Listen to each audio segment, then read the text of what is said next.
ஃபேக்ட்ஸோடையும் ட்ரூத்தோடையும் பேசக்கூடிய ஒரு பிளாட்ஃபார்ம் தேவை. அதுக்கு தளபதி விஜய் அவர்கள் நான் மீட் பண்ணும்போதே கிளியராக சொல்லிட்டாரு, நீங்கள் ஃபேக்ட்ஸோட பேசுங்க. ஒன்று. ரெண்டாவது இம்பார்ட்டன்ட் திங் நான் பார்த்தது என்னன்னா, ஏன் anti DMK stand alternate force TVK நான் பார்க்குறேன்னா, யங்ஸ்டர்ஸ் அதாவது 1967 அறிஞர் அண்ணா 18 வருஷம் டெமோக்ரட்டைஸ் பண்ணார் ஒரு கான்செப்டை, அதாவது திராவிடியன் கான்செப்டை. சப்சிக்வெண்ட்டாக எம்ஜிஆர் அவர்கள் வந்து 1977 வந்து யங்ஸ்டர்ஸை கொண்டு வராரு. ஸோ 1968 டிஎம்கேல யங்ஸ்டர்ஸு, 1977 எம்ஜிஆர் வழியாக யங்ஸ்டர்ஸு. ஆனால் அதுக்கப்புறம் யங்ஸ்டர்ஸே இல்லை.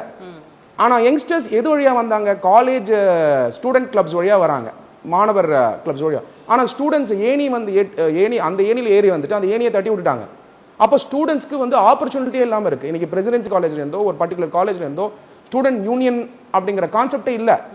அப்போ அது வழியாக வந்த மாணவர்களுக்கு அரசியல் படுத்தப்படலை. நான் தளபதி விஜய் அவர்கள் டிவிகே தொடங்கும் போது கூட பார்த்தது என்னன்னா, குழந்தைங்க வரைக்கும் அந்த அரசியல் போய் சேர ஆரம்பிக்குது.